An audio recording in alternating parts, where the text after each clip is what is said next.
Welcome back for panel 2 of our conference. I'm going to let my colleague Kuba introduce our speakers, and then we'll take it from there. Kuba, are you ready? Hi, everyone. Welcome back to our 2023 annual conference here at the Henry George School. Session 2 will be focusing on current policy responses in regards to the housing affordability crisis, both in the United States and mostly in the United States, but also we'll have some insights in general from around the world as well. So our panelists for this session are going to be in the following order. First, we'll have Lindsay Duvall, who is the Senior Organizer for Housing Advocacy for NLIHC. Then we'll have Ross Karp, who is the Downstate Development Director for the New York State Homes and Community Renewal. And then we'll have Cheney, who is the Director of Policy and Communications at the New York Housing Conference, which is a leading affordable housing advocacy nonprofit. And then we'll have John Krinsky, who is a political science professor in New York, who focuses on labor and community organizing. He is also the founding board member of the New York City Community Land Initiative.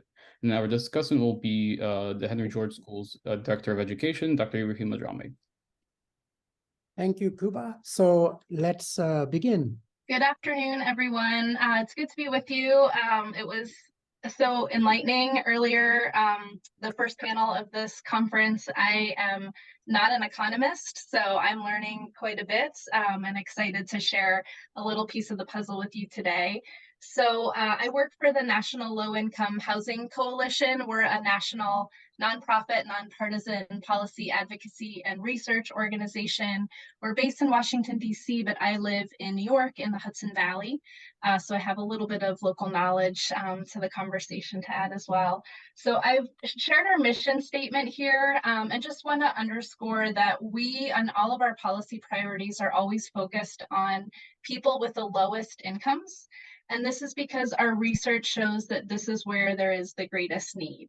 And when we talk about people with the lowest incomes or extremely low income households, we're talking about people making 30% of the area median income or less, which often includes people experiencing homelessness. At NLIHC, we do believe that our housing crisis is caused by a market failure. There's just not enough homes that are affordable and available to low-income people, and that the cost of housing far outpaces wages. We went over so much data to get at the root causes earlier today, but I am going to just share a little bit more data with you to kind of underscore the policy solutions that NLIHC proposes and advocates for. So I'm going to start with our annual gap report, which we put out every year to quantify the shortage of affordable homes across the country. And when I use the word affordable, I'm talking about when people are making or paying no more than 30% of their income on their housing. So our latest gap report shows that the US has a total shortage of 7.3 million rental homes that are affordable and available to extremely low income renters. And when I say available, I mean that it's not being rented by someone who has a higher income. There's no state or major metro area where there's a sufficient affordable and available housing for the lowest income households. And on this map, the states in red have fewer than 30 rental homes available for every 100 extremely low income households. New York is in orange. I'll go into some New York specific data in a moment. Here we go. So I'm not going to go into all of this. I will drop a link to where you can find more on our website because we do want this data to be helpful for people in their advocacy. The graph on the left shows who we mean when we say extremely low income households in New York by several different demographics. 16% of them are disabled, 39% are seniors, and 38% are in the workforce. They're just not making enough money to afford their housing. But I do want to really underscore the graph in the center.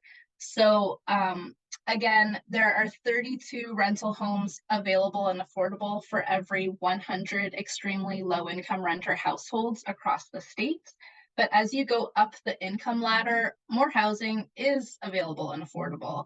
So at the top of this bar graph are people making 100% of area median income. There's a small gap. There's only 94 units available for every 100 of those households. but it's very, very small compared to the gap that you see for extremely low-income households. And this gap is why all of our policy priorities focus on the needs of the lowest income households, because it just shows where the market is truly failing to meet that needs. And that means that, really none of our policy priorities talk about homeownership. It's all about rental housing. I'm going to go into a little bit of our other major research report, which is called Out of Reach, and it focuses on the high cost of housing across the country. So before I dive into the numbers, and sorry if some of this is showing up kind of grainy, but I wanted to highlight some of the personal testimonies from people that we've interviewed about the struggle to afford their rents, because I feel that humanizing this issue is essential to advancing meaningful solutions. So we've had people talk about how they would have to work almost 3 jobs just to afford any place, that there's nowhere else to go. I go here or I'm homeless, which shows the limited choices people have when looking for a place to live. Someone says, it's almost like when I breathe in, I can feel a scab on my heart. I am so tired.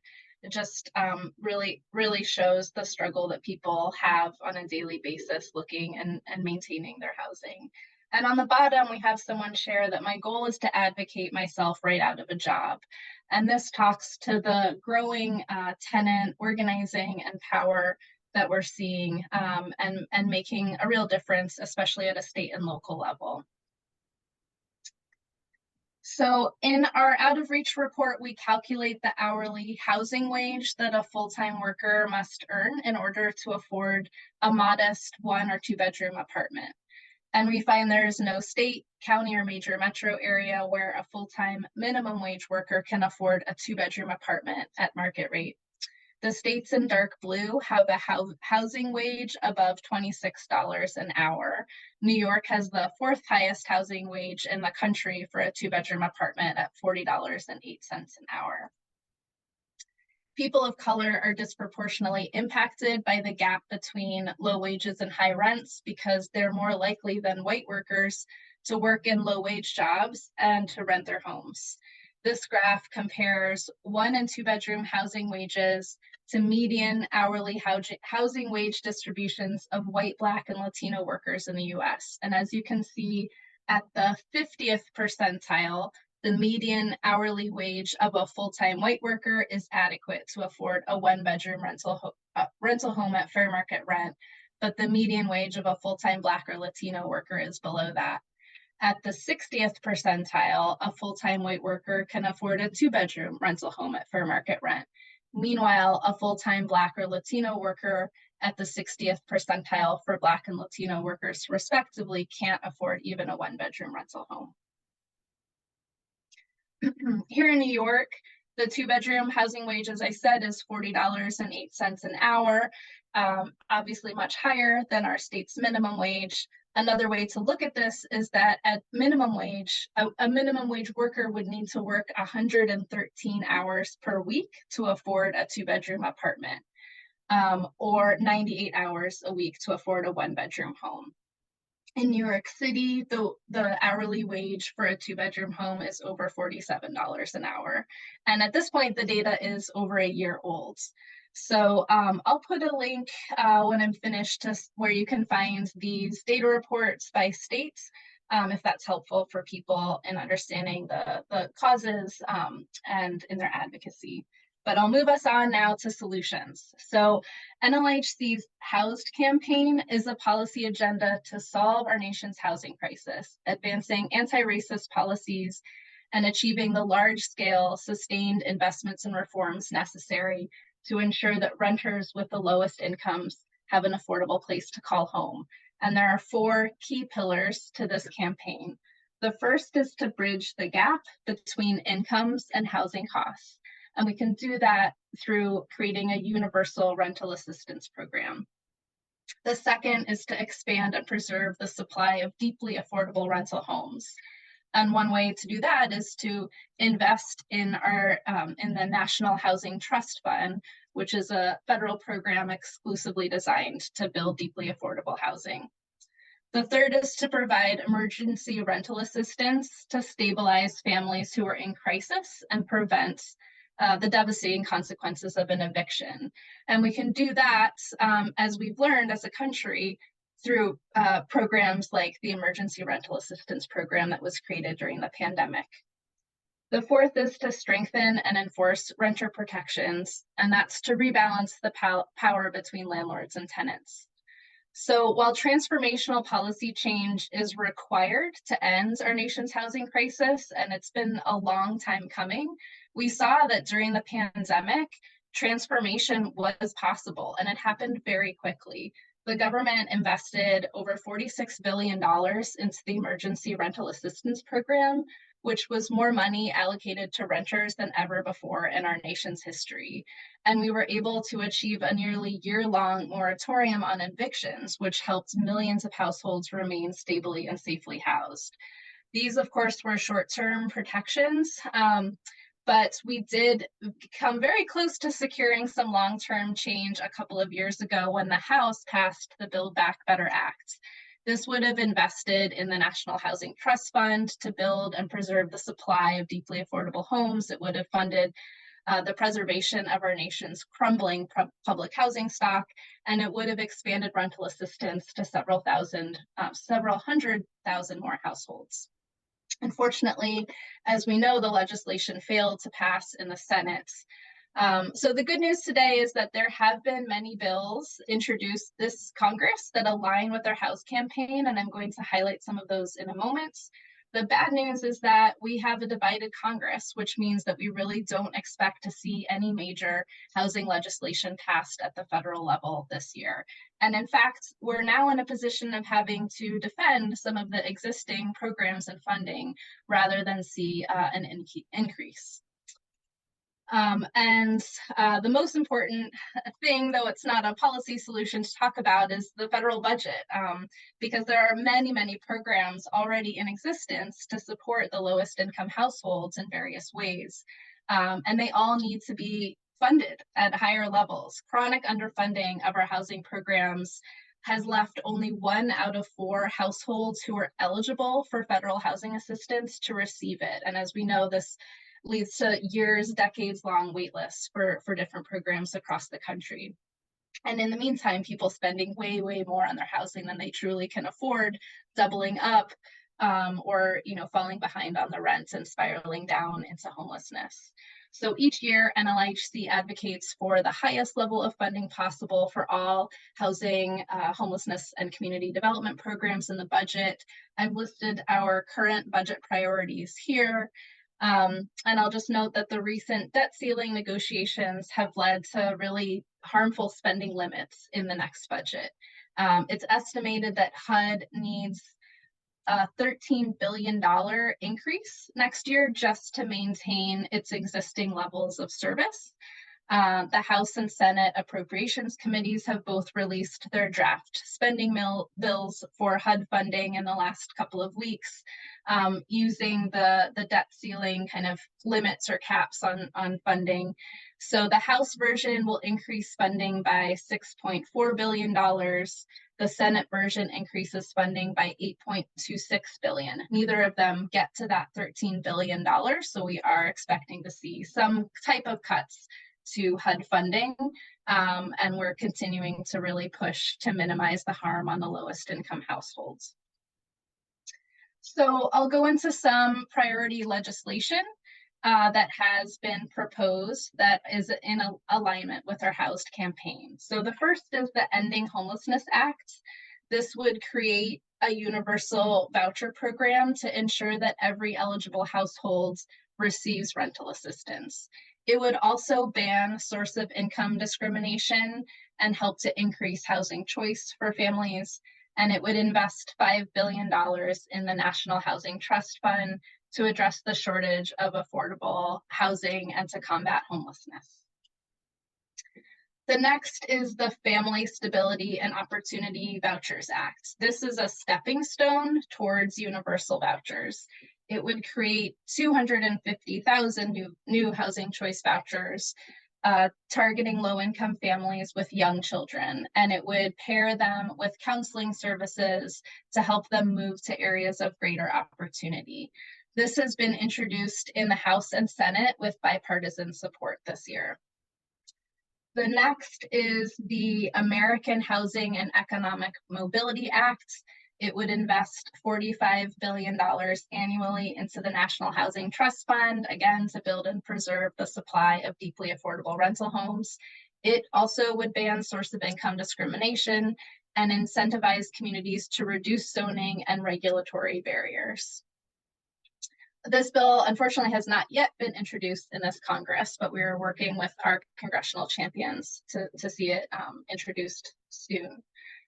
The fourth is the Eviction Crisis Act, also called the Stable Families Act, and this would create a permanent version of the Emergency Rental Assistance Program and funded at $3 billion annually. So nothing like what we saw during the pandemic, but still a permanent version of that program.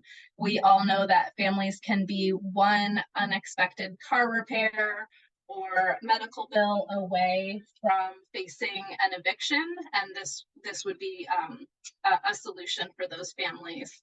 So it would target low-income households facing, as I said, a financial shock to help them avoid the devastating consequences of an eviction. It too has bipartisan support, but it has not yet been reintroduced in this Congress.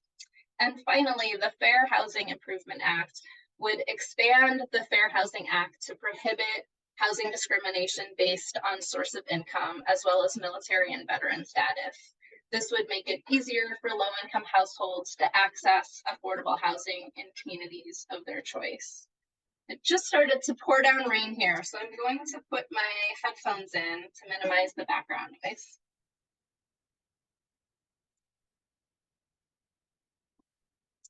Okay. So I also want to touch on just some regulation and administrative action that can also advance solutions.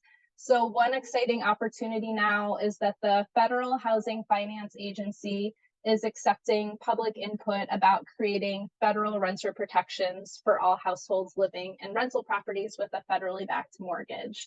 It's estimated that 1/4 of all rental properties in the country have a federally backed mortgage, and that this could impact 12 million people. So NLHC is working with other national partners to mobilize advocates across the country to submit their comments and push for strong, enforceable tenant protections, and to ensure that people with lived experience are central to the process of their creation and enforcement. Our top priorities for federal renter protection specifically include source of income protection, just cause eviction standards, anti-rent gouging protections, and minimum habitability and accessibility standards. And I'll just share the comment period ends in 1 week. Again, I'll drop some links if people are inspired to take action. So in addition to expected cuts to HUD funding in the budget, there are some other threats that I wanted to highlight towards some of the progress and certainly the goals that we have. So across the country, there's been a growing backlash against people experiencing homelessness and real solutions to this crisis. States and localities have been passing dozens of bills that punish or even criminalize people experiencing homelessness, impose punitive requirements, and even prevent the development of affordable housing. The Housing Plus Act, which was introduced by Representative Andy Barr from Kentucky, is one example that would harm efforts to end homelessness. And it would do so by undermining HUD's ability to prioritize evidence-based solutions to ending homelessness, such as the Housing First model. It would also divert scarce resources to outdated, ineffective, and costly strategies. It would punish individuals struggling to address substance use disorder, undermine access to their effective treatments, and if it's not clear, NLHC and our partners strongly oppose this bill. So NLHC exclusively focuses on federal policy advocacy, but we do have some broad suggestions for state and local policy solutions, and I know my colleagues will get into more details on that level in a moment. First, that any solutions must target people with the greatest needs. As I've shared with our research, that's people living, at the poverty level, making 30% or less of the area median income, which also includes people experiencing or at risk of homelessness. These solutions must include long-term affordability periods to ensure stability and combat gentrification. We are seeing a lot, for example, of the low-income housing tax credits projects end their affordability periods, which is really reducing the country's stock of affordable housing by the day.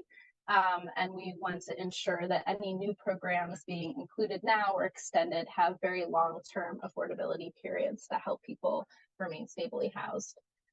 We also have to ensure that community oversight, that there is community oversight and transparency in these programs, and especially by and for people who are most impacted by them, such as people living on low incomes. So that's what I have to kick us off with. My role is to mobilize people to take action. So I'm ending with this call to action and link to our Legislative Action Center. I'll drop that in the chat now so you can learn more about some of these policy solutions. And I look forward to chatting more in a bit. Thank you very much, Lindsay. So we're going to proceed as we did on panel 1. All speakers will go and present, and then we'll have it for comments. I'll start first, and then we'll open it to the wider audience. So our next speaker is going to be Ross Karp. Hi, everyone. So my name is Ross Karp. I'm the Downstate Development Director for New York State Homes and Community Renewal.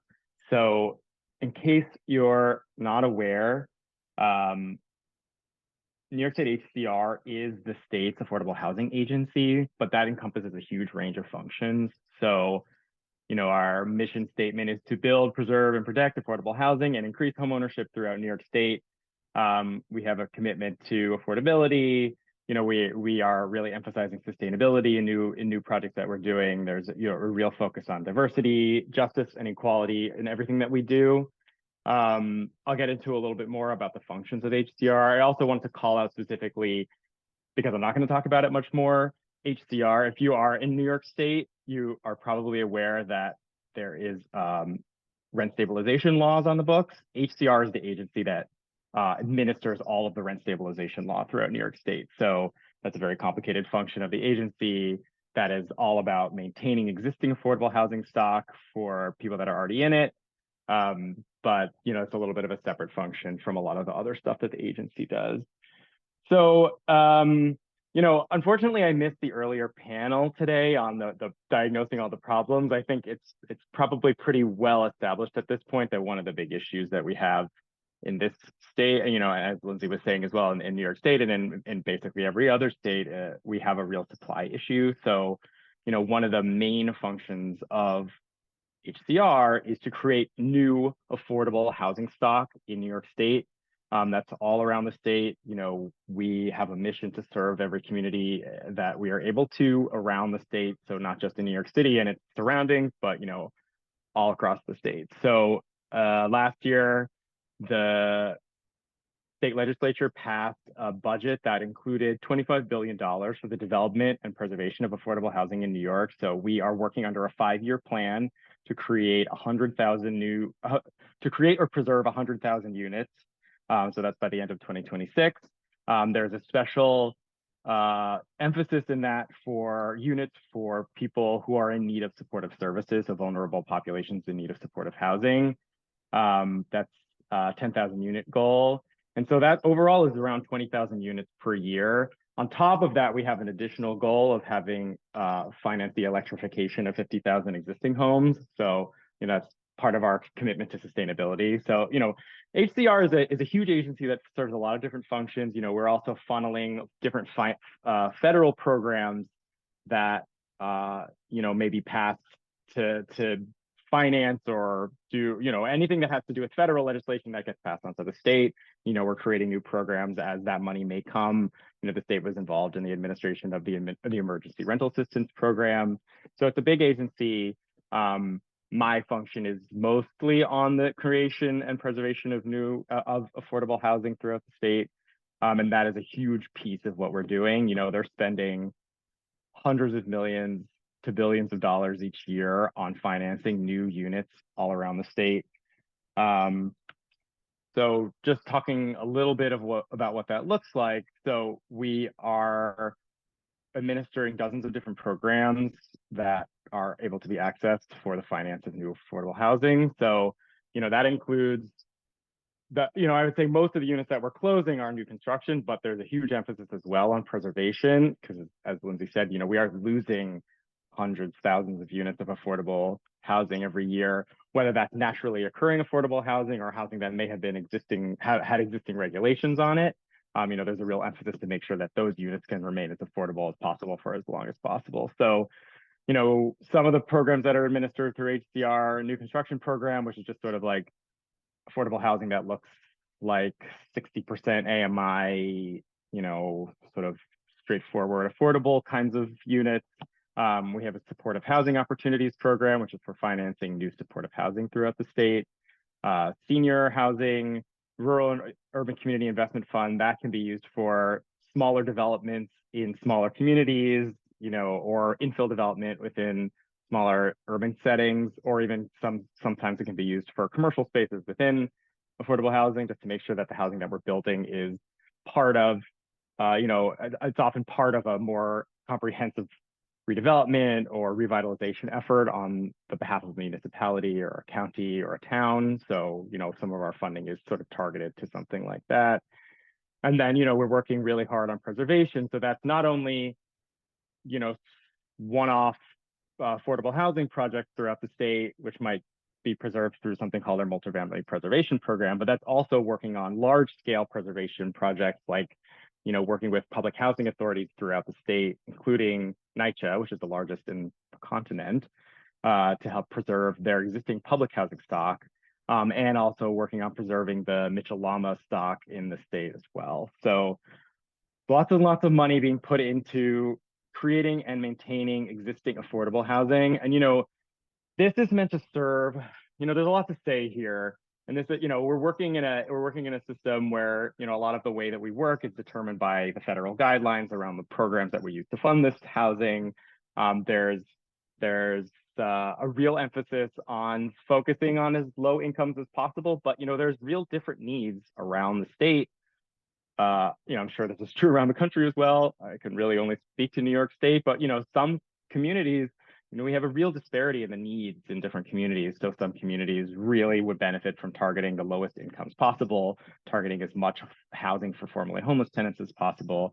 But some communities are looking for a little bit more of a range. You know, they're historically been very disinvested, and there's a real interest in seeing some income diversity, or like housing that does something other than just provide housing for vulnerable populations. But, you know, one of our real emphases is supportive housing. So that's housing that has on-site social services for people who, you know, really without this kind of housing would not be able to remain stably housed. It's taking people out of chronic homelessness who, you know, otherwise would be sitting in the shelter system really for the rest of their lives, and making sure that they can get an apartment and remain there for the rest of their lives. So, you know, there's lots of different kinds of housing that we finance, you know, trying to help municipalities meet their goals, help get as much housing built as much as possible each year throughout the state. Also noting that we have programs that are specifically targeted towards home ownership. There's some programs that are targeted towards mobile homes. There's programs for building very small buildings. There's a huge range of things.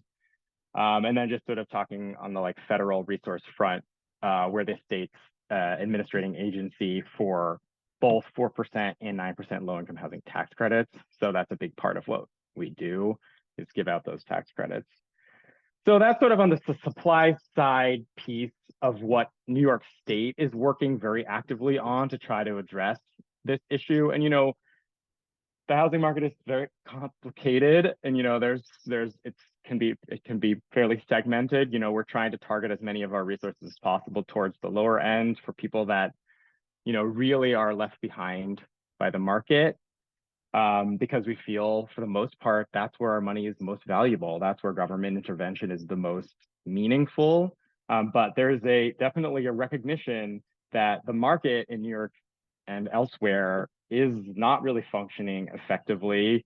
The state, anyone who lives here can tell you, the state is, despite the hundreds of thousands of units of affordable housing that are getting built, state's not necessarily feeling much more affordable than it ever has. So, there's a real recognition on the behalf of the governor that we need some market interventions. And so I just wanted to talk a little bit about what's going on that front in New York State. So in the last couple of months, the governor announced something that we called the Housing Compact. So the Housing Compact was a series of legislative initiatives that were meant to address the failures of the housing market in New York State. So, I'm not going to go into this explanatory piece too much because I think we've probably established all of this pretty well. But, New York State has created a lot more jobs than it has created units of housing, which is creating this real mismatch between the need and the supply. As a result, there's skyrocketing prices for rent and for home ownership. And, one thing that's really become clear is that a huge driver of the supply issue in this state are really restrictive zoning laws, lengthy approval processes, red tape around site plan approvals and environmental approvals and stuff that many communities have put up intentionally to make it really difficult to develop housing. In the New York metro area, there are towns and cities that are within an hour on the train of Manhattan who have not seen new housing developed since the 60s and 70s. So the governor put out this very ambitious set of policies in order to try to address this. We thought it was an aggressive yet fair plan. It would have dramatically increased the housing supply. It had a really aggressive goal of, I think it was 800,000 new units in the next decade or something like that. And it was meant to be drawing on best practices from around the country. We've started seeing a lot of other states implementing really aggressive legislation to try to address a lot of the barriers to new housing creation, especially in Massachusetts has had stuff like this. California is doing a lot of stuff like this. So the attempt was to take some best practices from around the country. One of the big parts of this was setting an annual housing growth target for every municipality and community board in New York City.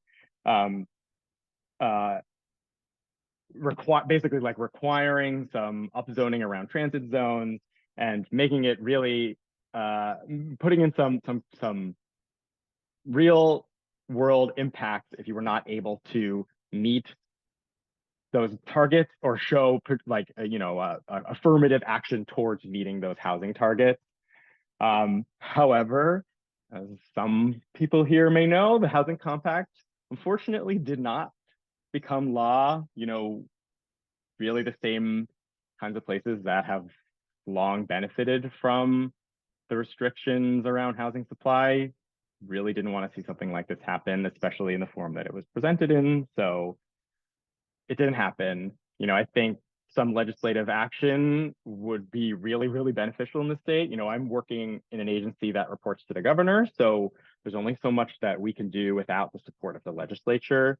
And so, the governor, I think we all feel that the conversation around the Housing Compact started it started a conversation that I think is not over. I think we're definitely going to see some more action on these items in the next couple of years. Hopefully, we'll see the legislature taking up some of these items, in some form or another. And the governor is really committed to continuing to fix these problems as much as possible.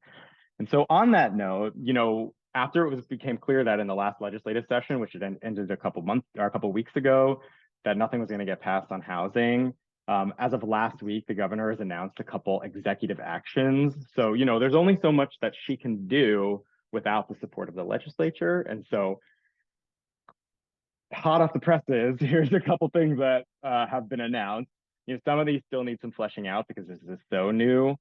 But I just wanted to talk a little bit about these, since this is like this is like fresh, interesting new policy stuff that's happening right now. So one of them is, historically there's been tax exemptions for new construction projects that provide some level of affordability.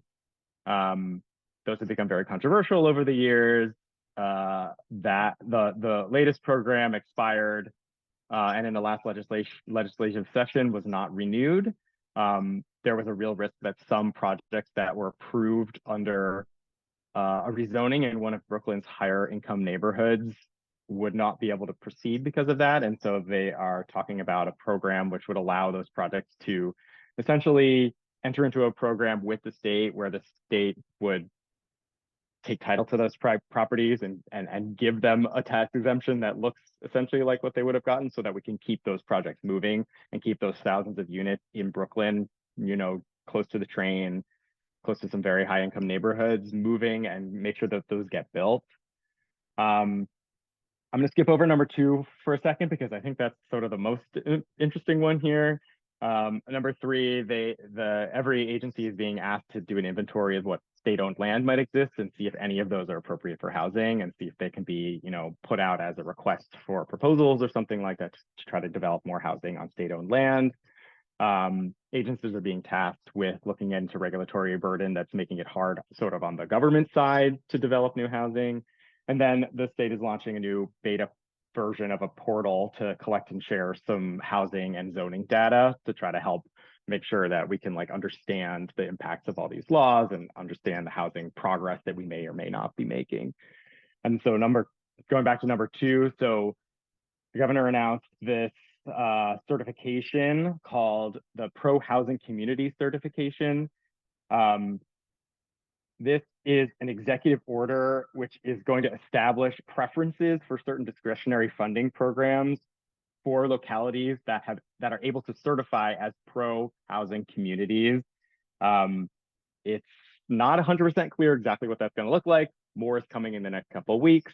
But the state, because this is sort of a way to try to do something on an executive level that we couldn't do on a legislative level. So programs that are administered by state agencies, whether that's for housing or it's for many other functions, community revitalization, environmental cleanup, things like that. A lot of them are now going to be factoring in housing response to the state's housing crisis in the ability to line up that kind of financing. So, more will be revealed on that as we roll out this program. But, the goal here is to increase our housing production as much as we possibly can. Benefits our workforce, benefits the lowest income people in the state, benefits the climate, creates more fair housing access. We really think there's a lot of opportunity here, and we are all, we're trying to align all of our programs at HCR and hopefully now throughout the whole state government to try to create, affordable, equitable housing throughout the state. I think it's an exciting time. Hopefully the conversations we've been having around the housing compact are starting to trickle down. People are really starting to recognize the sort of more systematic inputs and outputs in housing and affordability. And so hopefully we'll see a lot more action in New York State on this stuff in the next couple of years. And in the meantime, HCR is pouring hundreds of billions of dollars into new affordable housing every year. So that is all I have to say about New York State. Thank you. Thank you very much, Ross. So we're gonna go quickly to Brandon from the New York Housing Conference. All right, so my name is Brendan Cheney. I'm the Director of Policy and Operations at the New York Housing Conference. We are a nonprofit housing policy and advocacy organization. We support decent affordable housing for all New Yorkers.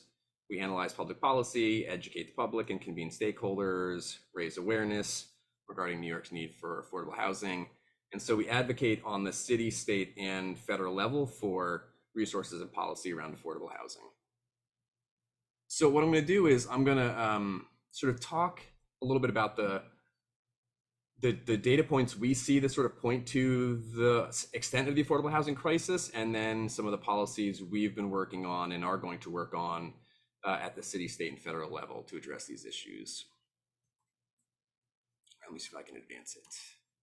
All right, so this first slide shows the history of homelessness in New York City. This is the number of people in Department of Homeless Services shelters, going back all the way to 1983, and you just see that it's sort of consistently increased with some dips. There was and the latest dip you see is sort of during the pandemic there in 2020, 2021, 2022, and now you've seen it really expanding again. In this chart, it's up to 75,000. I think if you look at some of the news coverage, it's over 100,000 now. So it's a combination of New Yorkers that have experienced homelessness, and then there's the really big growth in people seeking asylum coming to New York City that are also experiencing homelessness and getting sheltered in New York City. So the numbers really climbed, and has been climbing again recently because of that, and because of, I think, the end of the eviction moratorium and just ongoing housing issues. And then what you have is people who are housed but have rent burdens. I think this was covered a little bit earlier, but want to show sort of our chart where we look at this. So rent burdens, if you're paying more than 30% of your income in rent, you're rent burdened. If you're paying more than 50%, you are severely rent burdened. And if you look at this by income, you see that the crisis is particularly severe for New Yorkers at the lowest incomes. And so NLHC covered this earlier, Lindsay did. And so just sort of highlighting this again, you can see almost 400,000 households in New York City are severely rent burdened, or almost 400,000, households making less than $25,000 are severely rent burdened. And then this affects our advocacy as well. This is a chart we put together, and it shows affordable housing that New York City produces. It shows sort of where the units are produced by community district across the city, and you see uneven distribution around the city. And what we want to see is more affordable housing in all neighborhoods and a more equitable distribution. So this affects our work as well. Statewide, we have the same, outside of New York City, there are the same housing crisis issues. Nearly half of renters statewide are cost burdened. 76% of very low income renters are cost burdened. This data, I'm sort of repeating, this is from NLHC. 52 homes available for every 100 very low income households. So like a really big crisis statewide. And then we also look at the city's public housing. Public housing, sort of you contrast public housing versus affordable housing. Affordable housing is privately owned but publicly subsidized housing. The public housing is publicly owned and publicly subsidized. In New York City, the Public Housing Authority has 177,000 apartments, 361,000 residents. The latest needs assessment, so every I forget, it's every 3 years, every 5 years, they do a physical needs assessment where they assess how much capital needs the portfolio needs to be in good condition. And the latest report showed that the Housing Authority needs $78.3 billion in capital needs to repair the buildings over the next 20 years, 37 billion in immediate needs, another 18 billion needed within 1 year, another 18 billion in addition to that needed within 2 years. So really substantial capital investment needs in the city's public housing. And so that's something we are focused on as well. So that all leads into the things we're looking at in terms of policy solutions at the city, state, and federal level. I'll sort of start broadly. There's sort of two things we focus on. One is housing funding. So it's increasing city funding. It's protecting and increasing federal funding for housing programs. And then on the supply side, increasing affordable housing, increasing all housing supply as a part of that. And then tax incentives and ensuring that the affordable housing that is built targets deeper affordability. So working on that as well. So looking at affordable housing funding, just in case this hasn't been addressed, I want to give like a really big picture information about how affordable housing is produced, how it's funded. So it's funded using a combination of government loans or government bank loans or government bonds. And so the affordable housing that you're building will generate a certain amount of revenue. That revenue will support a certain size loan. And then the rest of the money that's needed for construction comes from city or state capital funding and then federal low-income housing tax credits. So we're talking about increasing support, increasing government resources, government subsidy for affordable housing. We're talking about city and state capital funding and the federal low-income housing tax credits. Now, I won't address state capital funding because, as was already mentioned, the state passed a new 5-year housing plan last year. And so, we were advocating and supporting that. And so, for the next several years, that's in place. But at city level, advocating for more funding, and then at the federal level as well. So I'll talk more about that. At the city level, we've been advocating for $4 billion per year for city capital funding. And this year there is $4 billion in the budget, but we'll be continuing advocacy for that to be in the budget every single year. And that's made up of $2.5 billion for housing production and then $1.5 billion for public housing. Now, we don't need to go too deep into this, but one of the things that's gotten in the way was that the city housing agency was understaffed. And so they were not able to do enough projects, to complete enough projects to spend the money they had. So it was harder to advocate for a big increase in funding, but they're getting staffed up again, and we are advocating for additional funding. More funding will mean both deeper affordability and more production. So when I showed you the map earlier about how affordable housing is built across the city, this is our work in response to that. So we have the New York City Housing Tracker, and it shows housing data by city council district. And I think one of the most important parts of that data is showing affordable housing construction by city council district. And what it allows us to do and allows everybody else to do is to hold the city accountable and to hold neighborhoods and elected officials accountable to advocate for, to support affordable housing in our council districts, to show which council districts are not really doing their part. So what we saw was that 16 council districts produced more than 2,000 units over the time period from 2014 to 2022, whereas 17 districts produced fewer than 400 units, some less than 50. What I'm showing here is Councilmember Rafael Salamanca's district, which produced roughly 8,500 units of affordable housing. You can see the little bar next to it, the average was less than 1,500 units, right? So his district producing significantly more affordable housing than most other districts. What we want to do is we want to see more equitable distribution. We want to make sure these districts that are producing less affordable housing are producing a lot more and really contributing to solving the housing crisis. So anyway, check out the housing tracker. I'll put a link in the chat after I'm done, and you can sort of look in your neighborhood, look at a council districts. You can see there's lots of different housing stats in terms of demographics and what the housing stock is like and what the housing needs are like in the district. And then there's data on housing production. At the city level, we're also advocating for deeper affordability of the affordable housing that's produced. This chart shows what the production breakdown was like from 2014 to 2022 of new construction of affordable housing. And you can see the biggest chunk was for what's called low income, which is $63,000 up to $101,000. So it's in that income range. I think what we're advocating for is more at the very low income and extremely low income, right? When you're building at those income levels, you're targeting more the incomes where the housing crisis is the greatest, where people are, where more people are housing cost burdened, and where more people are experiencing homelessness. So we're advocating for deeper affordability of the affordable housing.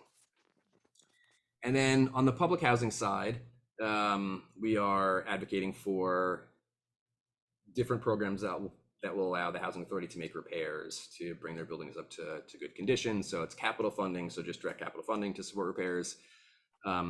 It's the PACT program, which allows for private financing to come in and support affordable housing, and then the Preservation Trust, which also just converts the federal funding source for the public housing, but also allows for private financing. So working on all these, supporting all these tools to preserve public housing and provide better housing for the residents.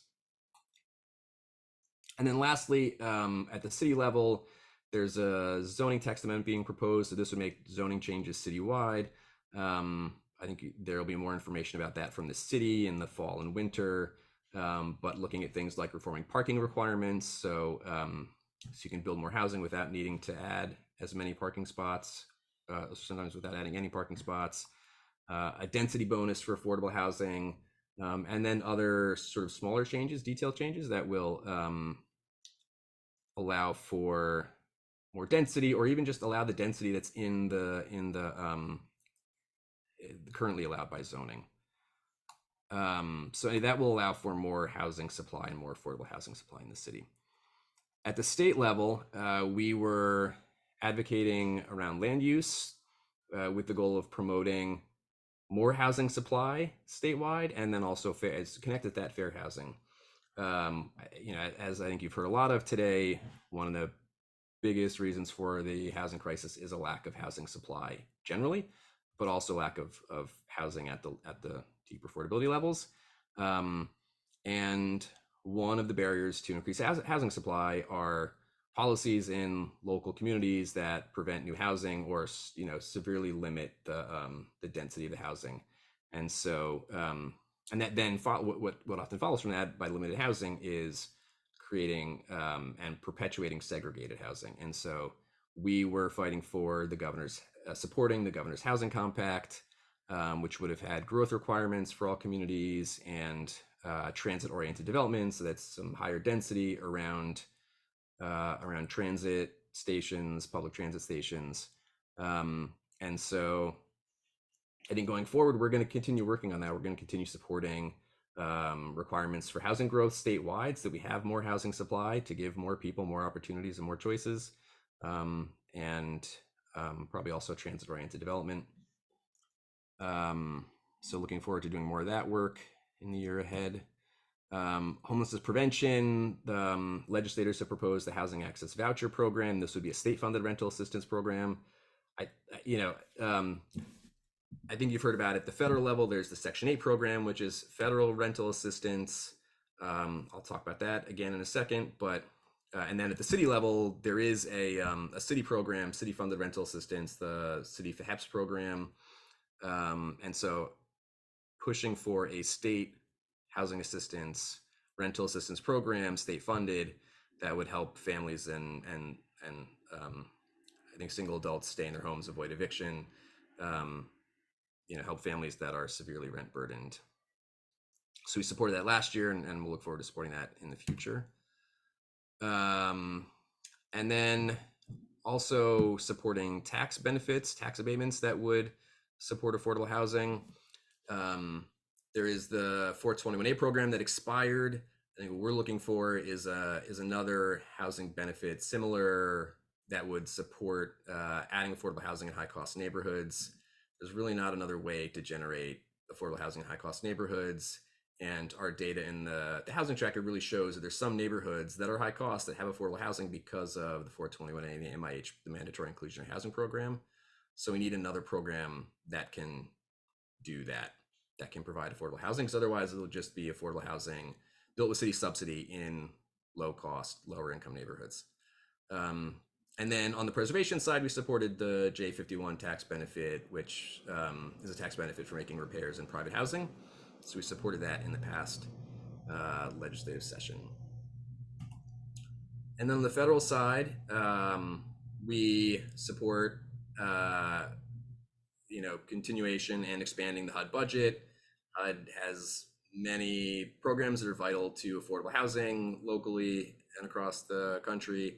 The Section 8 housing assistance, the Section 8 rental assistance vouchers, only 1 in 4 eligible households receive assistance. We have called for and produced the report that showed how universal access, allowing everybody who's eligible to get Section 8, how that would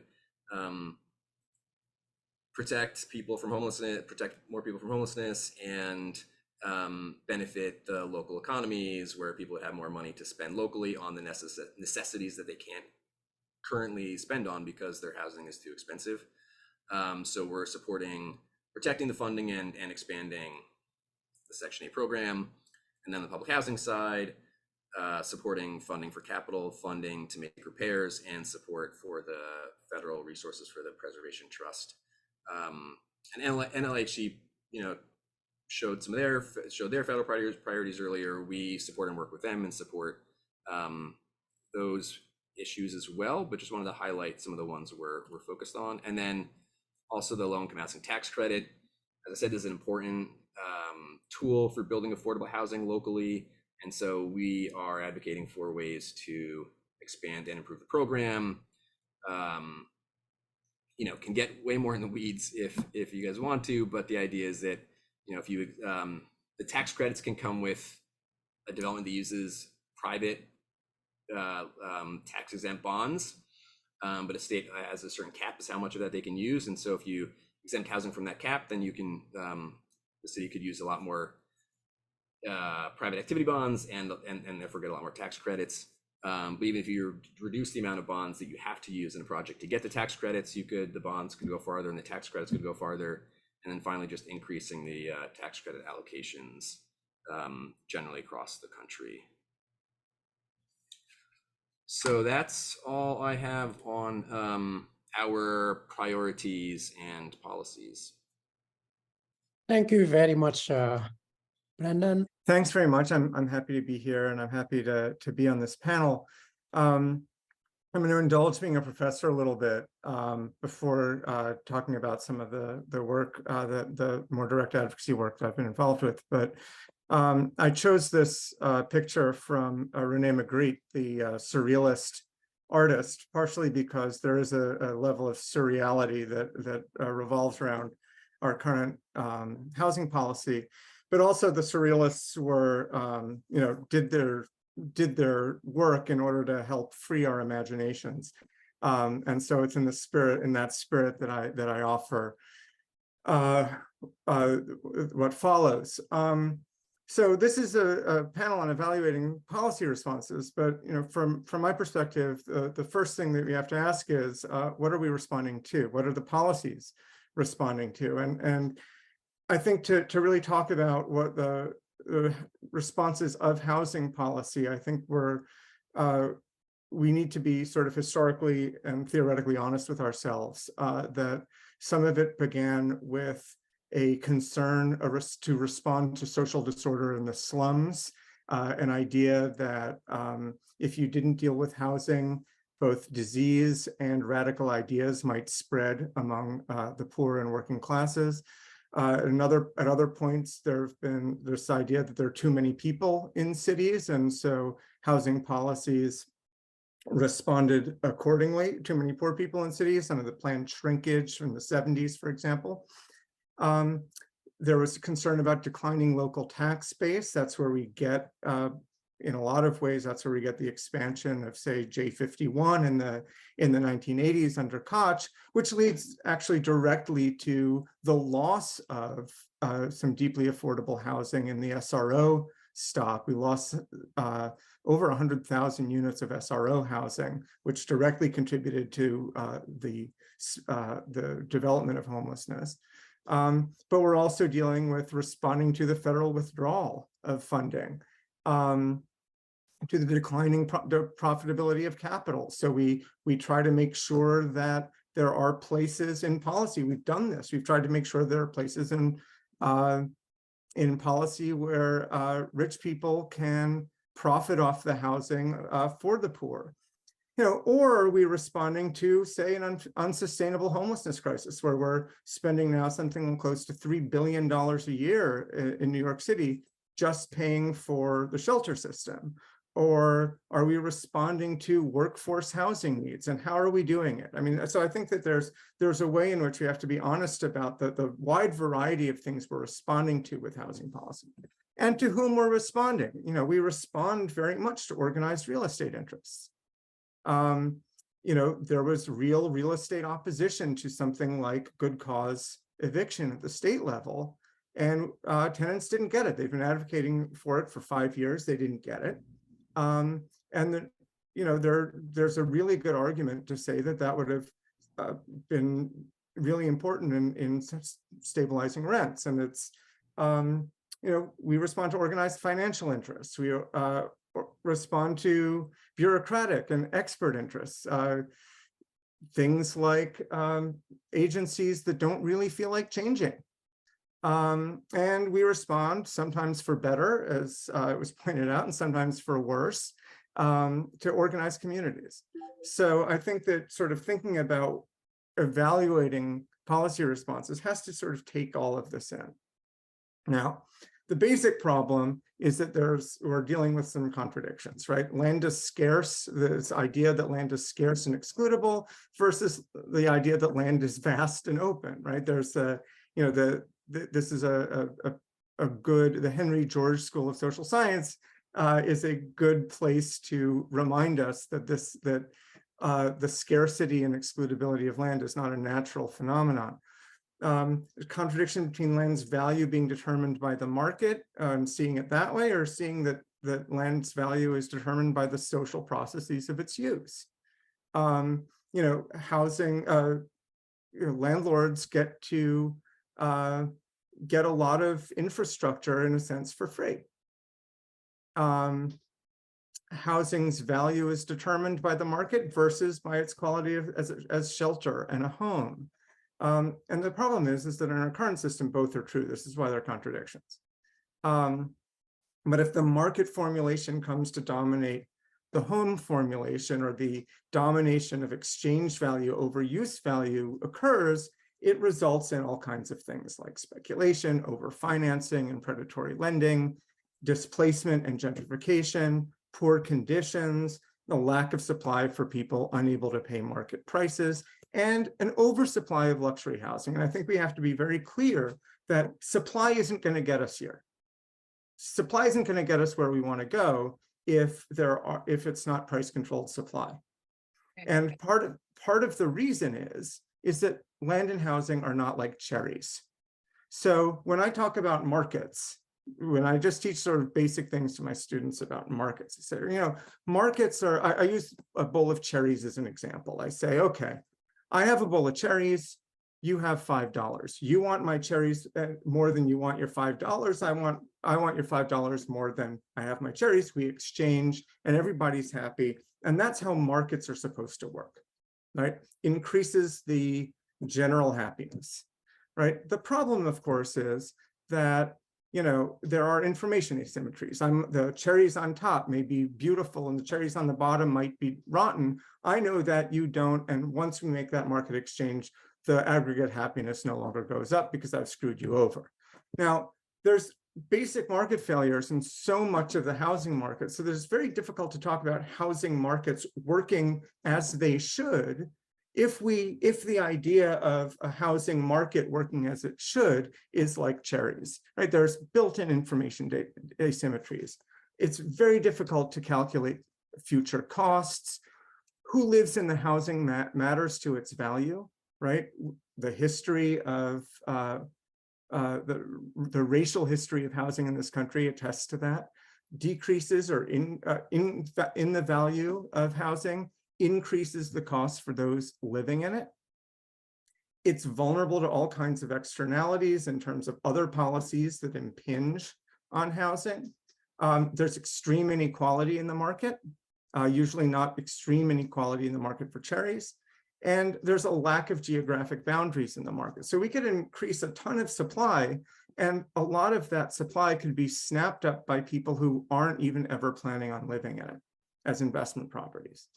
Right, so we have to have built-in real regulation of supply and not just hope that supply gets us where we want to go. Now, we've talked a lot about New York's housing emergency. I had a different slide about this. I just think that we just need to make sure that when we're talking about affordability, we're talking sensibly about it. Even in New York, and I appreciate Brendan's idea of looking at different community districts, but community districts themselves are also geographically distinct, right? Under Bloomberg, I once did a calculation, it's a little back of the envelope, but I stand by it, that 93% of the units developed under Bloomberg that were affordable housing in East Harlem, which was a big, if you remember Brendan's map, it was a big gain. It was a big gainer in affordable housing supply. 93% of the units were not affordable to the median renter in East Harlem because incomes were low in East Harlem. And to determine what is affordable housing, we use the benchmark of 80% of area median income, which doesn't make a lot of sense for a lot of communities around the city. So that even probably in Salamanca's district, some of that 2,000 units gain in affordable housing wasn't even affordable to the people in Salamanca's district. And in a funny sense, almost, we're now at the point where a lot of people, when they hear affordable housing, don't trust that it's going to be affordable. And they think that affordable housing is going to gentrify their neighborhoods, and they're not crazy, right? And this is reproduced throughout the city. Now to get into a little bit of what some of the policy response that we're trying to sort of work up is, I want to start 20 years ago. Picture the Homeless, which is a grassroots homeless activist group, started to survey land and housing around the city. They had a lot of members who did a lot of walking around the city. They started to realize that there were there seemed to be a lot of empty buildings, a bunch of empty land, and so there was land and housing without people and people without land and housing.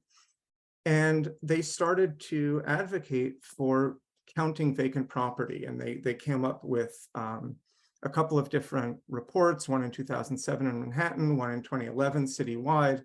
And they found that both with vacant buildings and with vacant lots, if they were built up to the then current zoning, they surveyed a third of the community districts in New York. They found that there would be room for almost 200,000 more people.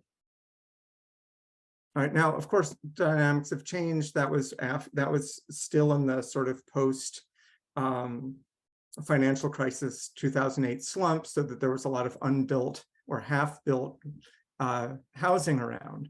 Nevertheless,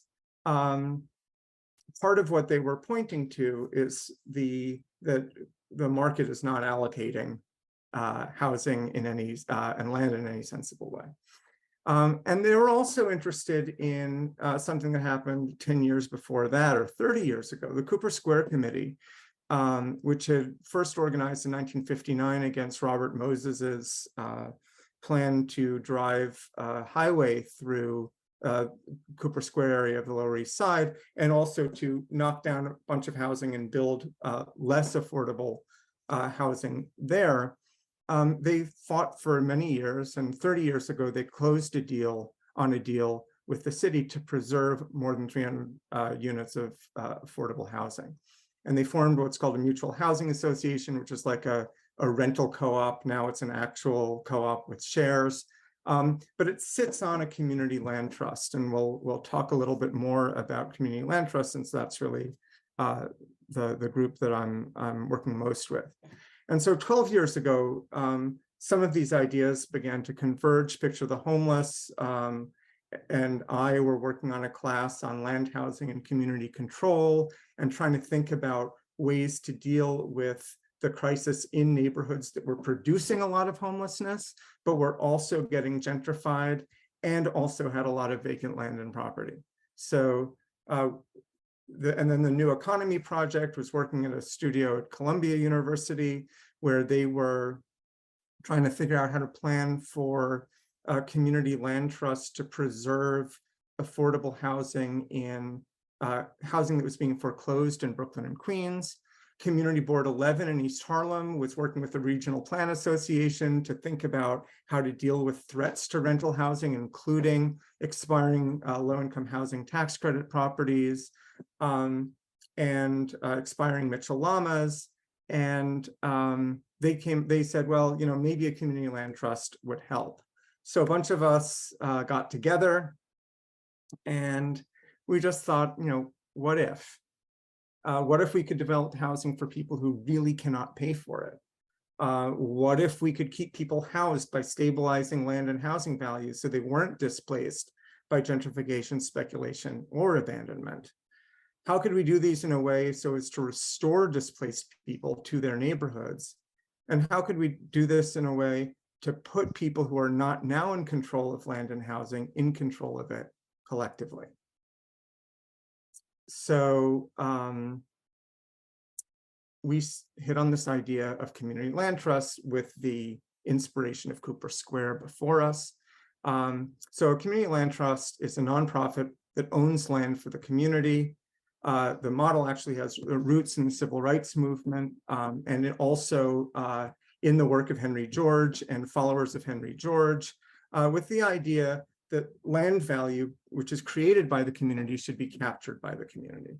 And so a community land trust works where community members who are struggling with things like rising costs and in housing and commercial rents, overcrowding and displacement, vacant buildings, they get together, they have residents, they have members of the surrounding community and public officials, housing experts and others. They get together to form an organization, and which facilitates community-driven planning that addresses the community's immediate and long-term needs.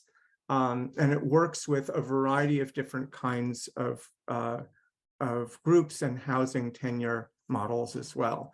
And what we were trying to do is to figure out how to use community land trusts to preferentially house those with the greatest housing needs. And so we ended up forming something called the Community Land Initiative, which is improbably called nicely the New York City Community Land Initiative. The C shouldn't be, double C should never be pronounced that way, but there you go. And we formalized and named ourselves actually 10 years ago this week. We've grown to 36 organizational members, including 15 community land trusts or community land trusts in formation and 14 non-member endorsers. So there's 50 altogether. And we've had already, I think, an impact on broader housing policy discussions, especially in the housing movement, where there's been a greater interest in a wide variety of housing models that collectively are often called social housing or decommodified housing. We founded a community land trust in East Harlem, which has closed on its first 36 units. We've supported the formation of community land trusts in 5 boroughs, and we've gotten city council funds for organizing to help support the organizing, and we expanded community land trusts. We expanded to helping community land trusts that also meet other neighborhood needs, such as economic and job development, such as health, education, arts. And so, one of the questions we are always faced with is, where's the land going to come from? We'd supported an earlier Picture the Homeless initiated act that's based on their vacancy work called the Housing Not Warehousing Act, which is passed but incomplete. We still would love to have a real registry of vacant land and housing, as well as penalties for non-compliance. We're supporting now in City Council a group of bills that has very wide support called the Community Land Act, which combines Community Opportunity to Purchase Act, or COPA, which would basically give tenants and community organizations, rather, the right of first refusal when housing goes up for sale. The Tenant Opportunity to Purchase Act, which is state legislation, and there's a resolution in City Council to support that. The Public Land for Public Good Act, which would prioritize community land trusts and nonprofits in the disposition of city-owned land, as well as permanently abolishing the tax lien sale, the sale of tax liens, which came under Giuliani. It was there for 25 years and basically privatizes property tax collection or collection of delinquent property taxes in a way that actually has a bunch of different harms for the affordable housing stock, and actually would direct these into programs that would create long-term and deep affordability. There are other specific campaigns around church property, around landlords who actually want out of the business because they have pesky tenants who want them to maintain their buildings. Around HPD-owned lots, which are currently used as police department parking instead of for housing. And then there are specific properties such as the former Lincoln Detox Center in the Bronx or an underused DOE building in Queens, as well as sites in the East New York Industrial Development Zone. So there's basically now a great deal of interest in organizing around community control of land and housing. Now, where's the money going to come from, right? And some of the things that Brendan talked about are right on our, on the radar screen. We need more capital grants, right? The more you have in capital grants, the less debt you have and the greater the affordability can be.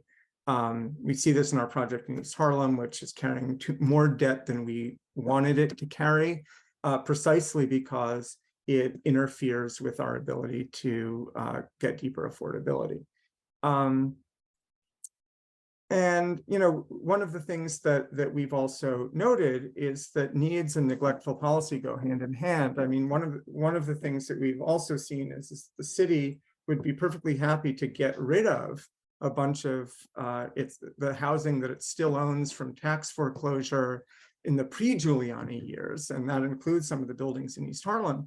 The thing is that the city owned it for 25 years and neglected it. And the city doesn't enforce its housing standards. It doesn't have it has a poor record in enforcing good housing conditions. And the longer that goes on, the greater the rehab needs are for buildings if our communities actually do gain control of it. And the problem with that, of course, is that it just means that we pay for our neglect.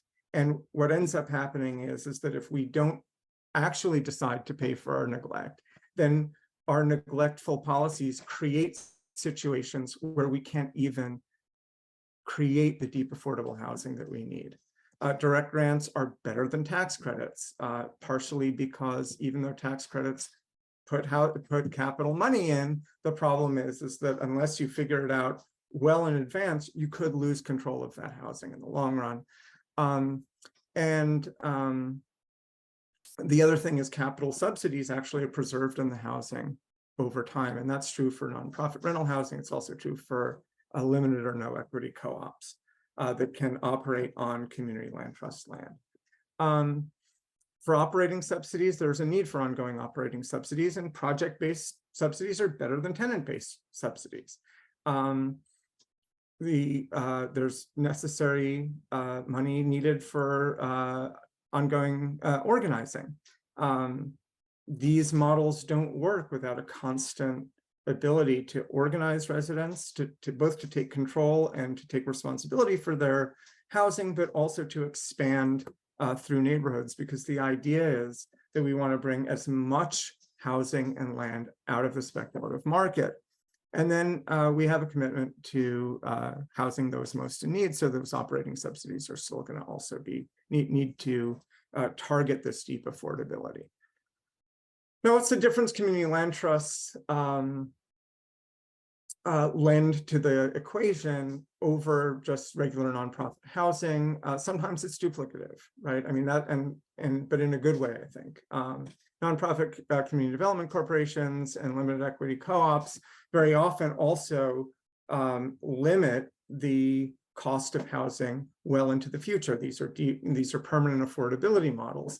And yet a community land trust, by means of a ground lease, can enforce that in ways that sometimes more resident controlled organizations can't or don't want to. There are direct accountability structures in community land trusts, which is not necessarily true for nonprofits.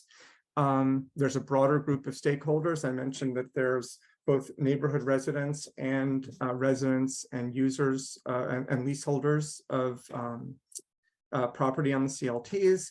And it's compatible with multiple forms of housing and land use. In other words, you could have community land trust that has an art center, a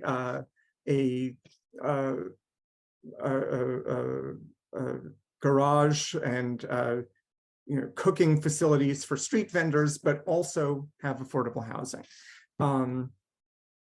And that would mean that there's an even broader group of stakeholders. So part of this, part of what's also the sort of difference in the mix, which is I think important, is that it treats land and housing as something specifically that has to be, that gains its value in its use.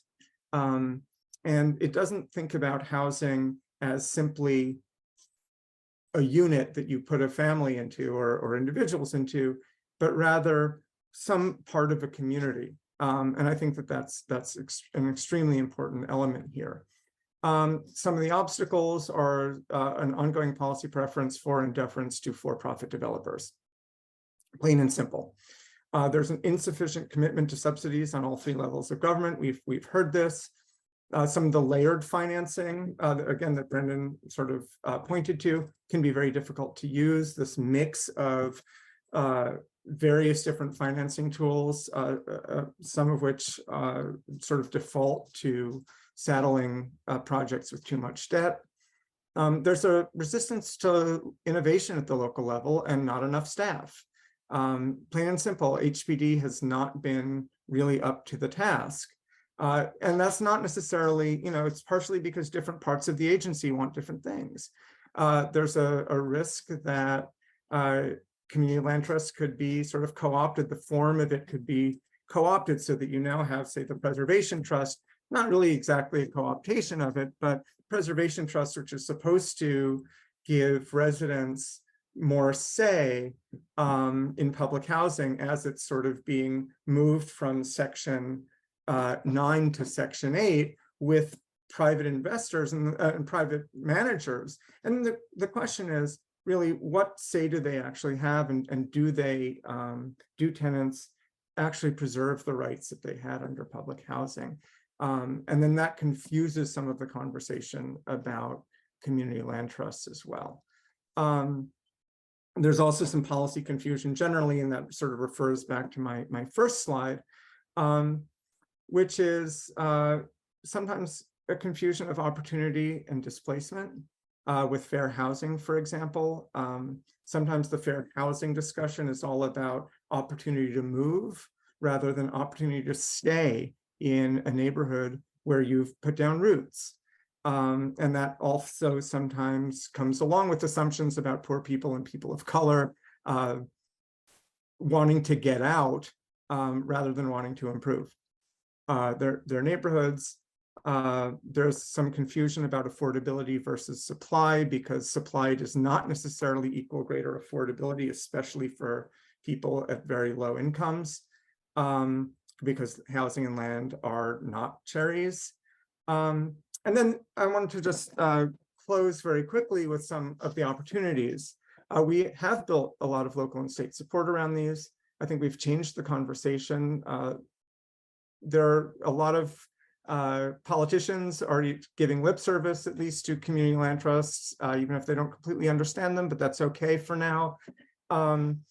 There are links with the housing justice, environmental justice, and just transition movements that I think are really important, and they're developing. And then there's a sort of opportunity in the unsustainability of the shelter system, right? We're almost at a breaking point here. And there's the unsustainability of current spending priorities. I mean,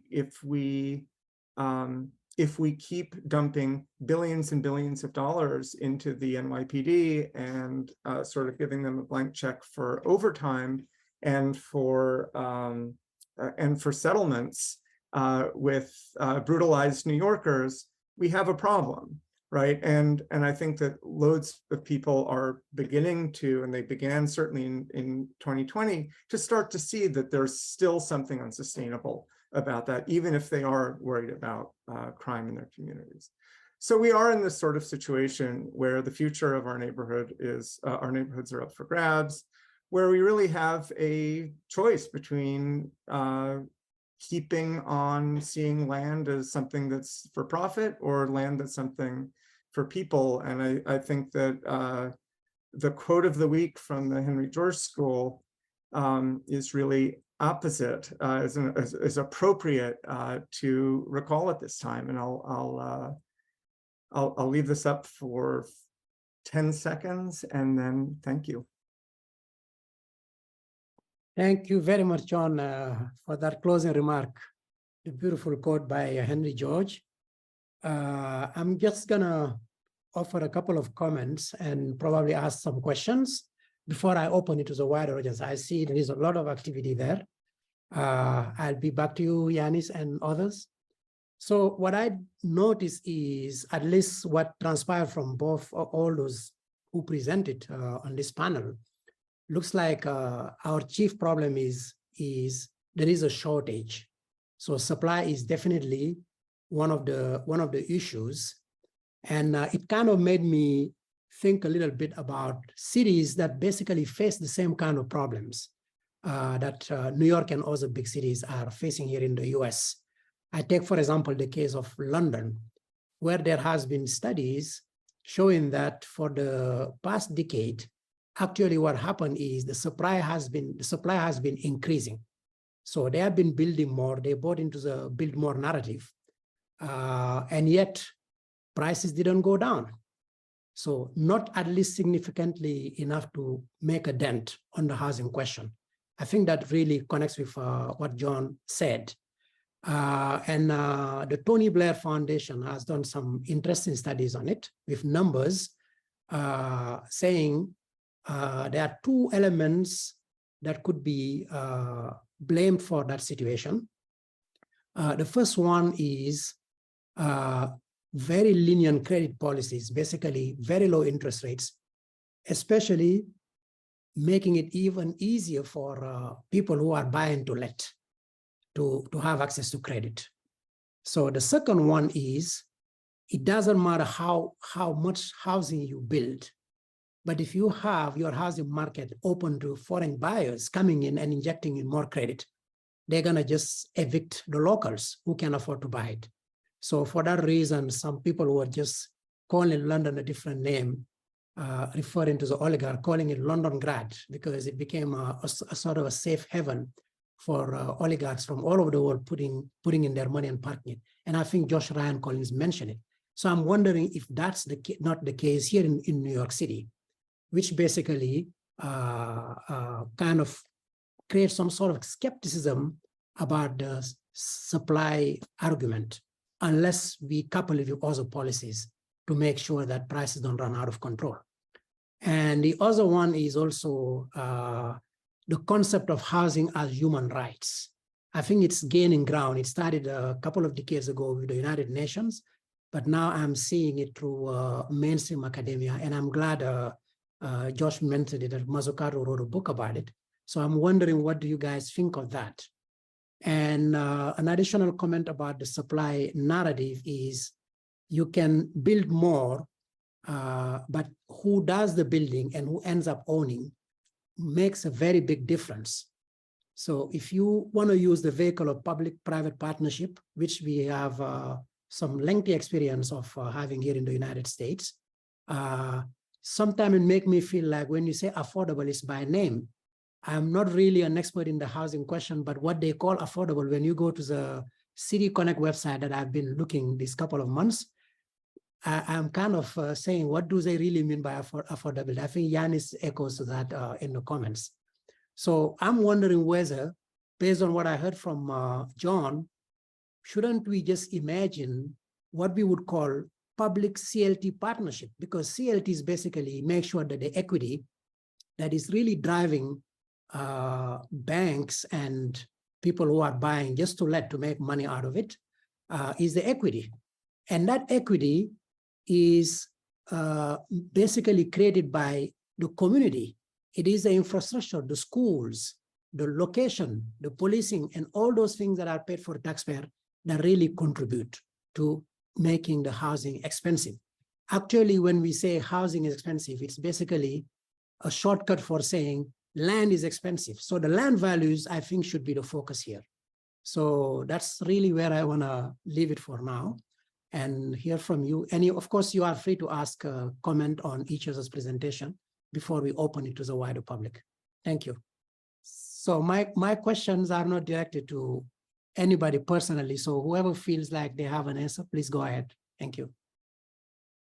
Well, I do want to just note, I mean, I want to note on the term affordable, because I know that is that's like a little bit of a weaselly term, I think, and people have very different understandings of what that means. And, I think we talk about affordable housing in the affordable housing industry, mostly as a shorthand for income restricted, rent regulated housing, which can look like a lot of different things. I think I heard someone say that affordable housing is 80% AMI housing, which is also not really true. Like affordable housing in the way that it gets done sort of on our current very complicated, inefficient public-private partnership regime, like can be targeted towards lots of different incomes and different populations. The unifying factor is that there's some sort of government restriction that provides a legal basis by which the government can, like theoretically the government can step in if you're renting it to someone who's not according to this income at this particular level. And, all of these things are set according to many decades of built up policy decisions at the federal, state, local level. So it's a very complicated, it's not the best system necessarily, but I would challenge, like, I think that when we say things are affordable, people will say affordable to who? People will say, well, that's not really affordable. I think you shouldn't really hear the word affordable and think something specific. Just think about affordable housing as sort of like a collective goal, as like the creation of units that are rented to people theoretically based on a rent that they can afford based on the income that they make. There's also there's a lot of things that went into those decisions about like what counts as an affordable rent to someone at a specific income level, but like that's what it's supposed to mean.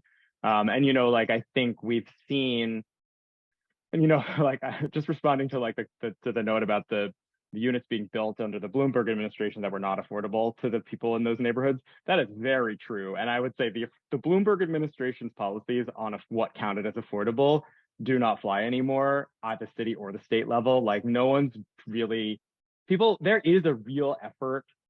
And, at this point, so my background, I've worked at the state for about 3 months now. So, I'm speaking on behalf of the state now, but I worked for New York City. I worked for HPD doing supportive housing for 7 years.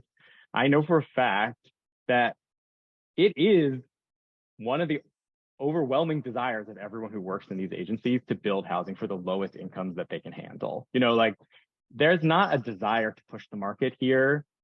But it is, it's complicated. And we hear, especially when we go out and we talk to communities about what they want, community sort of broadly defined, like some communities actually don't want the lowest income housing units in their community. They want to see something higher. They're tired of feeling like every unit in their community is for people who are at the lowest income. So we hear a lot of different things.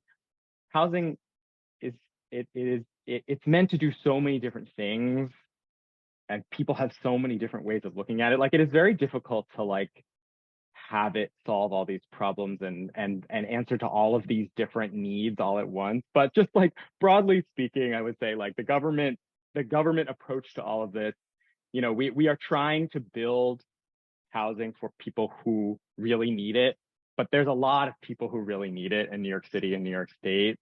And we're working in this sort of regime where we rely on public-private partnerships. That's very true. And the money's coming from not just from the city or state budget, it's also coming from private equity that's coming in as a result of the low-income housing tax credit program, which has very specific requirements for what kinds of incomes you're targeting. So there's a lot of it's a lot of different inputs, but affordable housing doesn't mean just one particular price unit or type of unit. It's a very big range of things. And that's part of why we have so many different term sheets and programs on the city and the state level. You know, there's attempts to try to like build housing for a variety of different parts of the housing market.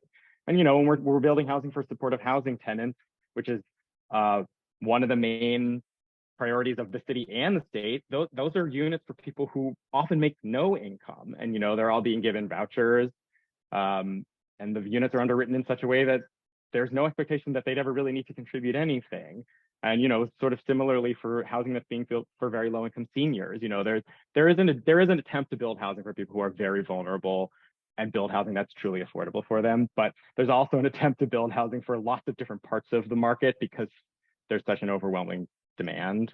And, you know, we can argue about how efficient all of that is, but, you know, affordable can mean a lot of different things. So just on that note. Thank you. Any other comments or questions?